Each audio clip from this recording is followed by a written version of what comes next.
गणेश गांव में ही खुद कोन आइसक्रीम बनाकर बेचने का काम करता था। वो जब भी गांव में आइसक्रीम कोन लेकर आता तो बच्चे उसे देखकर बहुत ही खुश हो जाते थे। गणेश भी बच्चों के साथ बहुत ही अच्छे से बर्ताव करता था। एक बार गणेश आइसक्रीम कोन लेकर गांव आता है। बच्चों आओ आओ, जल्दी जल्दी आओ, मीठी मीठी आइसक्रीम कोन खाओ, अलग अलग स्वाद की आइसक्रीम खाओ। गणेश की आवाज सुनते ही बच्चे गणेश के चारों तरफ जमा हो जाते थे। तभी उनमें से एक बच्चा कहता है, अंकल अंकल, मुझे आम के स्वाद वाला आइसक्रीम कोन देना तो। और अंकल, मुझे वैनिला आइसक्रीम कोन देना। गणेश खुशी खुशी से उन्हें आइसक्रीम कोन देता है, लेकिन खाते वक्त वो जल्दी से पिघल जाती है। तब वो बच्ची कहती है, अरे अंकल, आज तो आइसक्रीम जल्दी ही पिघल गई और स्वाद भी कुछ अलग आ रहा है।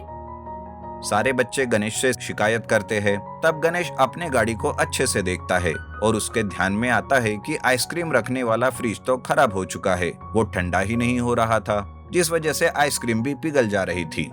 ये देखकर गणेश चिंतित हो जाता है और वो मन ही मन में सोचने लगता है, अरे बाप रे, ऐसे तो मेरे सारे आइसक्रीम खराब हो जाएंगे। लेकिन अभी मेरे पास इतने पैसे नहीं है कि मैं नई फ्रिज वाला गाड़ी लूं। अब क्या करूं, कुछ समझ नहीं आ रहा। गणेश ऐसे सोचकर बच्चों की तरफ देखता है। बच्चे पिघले हुए आइसक्रीम कोन को देखकर उदास हो गए थे। उनका ऐसा चेहरा देखकर गणेश को भी बुरा लगता है। वो बच्चों से कहता है, अरे बच्चों, ये उदास मत हो, मैं जल्द ही कुछ करता हूँ आपके लिए। बस कुछ दिनों तक मैं आइसक्रीम कोन लेकर नहीं आऊंगा, तब तक तुम मेरा इंतजार करना। तभी एक बच्ची गणेश से कहती है, क्या कहा अंकल, आप कल से नहीं आओगे? क्या कल से हमें आइसक्रीम कोन नहीं मिलेगा? ये क्या कह रहे हो अंकल, हमें तो आपकी बहुत याद आएंगी। आप जल्दी आइएगा। हाँ, सारे बच्चों का चेहरा उतर जाता है। भारी मन से गणेश घर भी चला जाता है। घर जाते ही उसकी पत्नी रमा को वो सारी बात बता देता है। तब उसकी पत्नी कहती है, ये क्या हुआ जी? फ्रिज खराब होने के कारण हम आइसक्रीम नहीं बना सकते। बिना फ्रिज के तो आइसक्रीम पिघलकर खराब हो जाएगी। अभी तो इतने पैसे भी नहीं है कि नया फ्रिज खरीद सके। वैसे घर को भी चलाना अब मुश्किल हो जाएगा। हाँ रमा, मैं भी वही सोच रहा हूँ। आज तो बच्चे भी बहुत उदास हो गए। मैं क्या कहती हूँ, आप शहर जाकर कुछ काम ढूंढ लीजिए और जैसे ही फ्रिज खरीदने लायक पैसे बन जाए तो वापस आ जाइए। फिर हम अपना आइसक्रीम कोन का काम फिर से शुरू करेंगे। रमा की बात से गणेश सहमत होकर वो पैसे कमाने के लिए शहर जाता है। गणेश एक आइसक्रीम की दुकान में काम करने लगता है। वहां पर आइसक्रीम बनाने वाले लोगों को कैसे आइसक्रीम बनाना वो सिखाता है, जिस वजह से उस दुकान में ज्यादा लोग आइसक्रीम खाने आने लगते हैं। एक बार एक आदमी दुकान के मालिक से कहता है, अरे क्या बात है, आजकल तुम्हारी दुकान की आइसक्रीम तो बहुत ही अच्छी लग रही है। क्या बात है, जरा हमें भी बताओ, कहीं कोई जादू तो नहीं किया? इस तरह से लोग आइसक्रीम की तारीफ करने लगते हैं। मालिक भी इस सोच में डूब जाता है कि ये कैसे हो रहा है। तब वो आइसक्रीम बनाने वाले जगह जाकर देखता है और उसे समझ में आता है कि ये सब तो गणेश के हाथ के बने हुए आइसक्रीम का कमाल है। तब मालिक गणेश के पास जाकर कहता है, अरे वाह गणेश, तो वो तुम हो। तुम्हारी वजह से लोग आइसक्रीम की तारीफ पर तारीफ कर रहे हैं। तुम्हारी वजह से ही मेरा कारोबार भी बहुत अच्छे से चल रहा है बेटा। ऐसा कहकर मालिक गणेश को शाबाशी के तौर पर कुछ पैसे देने लगता है। तभी गणेश कहता है, नहीं नहीं मालिक, ये पैसे मुझे नहीं चाहिए। ये पैसे आप ही रखिए और 1 महीने के बाद मुझे दीजिए। उससे मैं एक फ्रिज खरीदूंगा। वहां मेरे बच्चे मेरी राह देख रहे होंगे। ऐसा कहकर गणेश मालिक को सारी बात बताता है। ऐसा करके 1 महीना पूरा हो जाता है। मालिक उसे 1 महीने के पगार के साथ साथ उसे अलग से और पैसे देता है। गणेश बहुत ही खुश होकर अपने गांव जाता है। अपने लिए उसने अब एक नई फ्रिज वाली गाड़ी खरीद ली थी। गणेश फिर से नए तरीके के साथ आइसक्रीम कोन बनाने लगता है और फिर से गांव में वापस आकर आइसक्रीम कोन बेचने लगता है। उसे वापस आते हुए देखकर बच्चे भी बड़े खुश हो जाते हैं। शहर के मालिक की वजह से गणेश को आइसक्रीम बनाने के ऑर्डर भी मिलने लगते हैं और इस तरह वो दिन ब दिन तरक्की करते हुए आगे बढ़ता है। सीतापुर नाम के एक गांव में शेखर नाम का एक आदमी खाना बनाने का बड़ा शौकीन था, जिस वजह से उसे खाना बनाने में ही अपना करियर करना था। वो बहुत सोचता है और एक ढाबा डालने की ठान लेता है। वो गांव के बाहर नेशनल हाईवे पे एक बंद पड़ा पुराना ढाबा खरीदता है और उस ढाबे की अच्छी सजावट करके उसे एकदम नए जैसे बनाता है और उसका उद्घाटन गांव के सरपंच से करवाता है। मेरे इस ढाबे का गांव के सरपंच जी ने जो उद्घाटन किया है उसके लिए मैं उनका हमेशा आभारी रहूंगा। वो तो ठीक है बेटा, लेकिन ऐसे ही बुलाकर पट्टी काट कर भेज दोगे या फिर खाना भी खिलाओगे?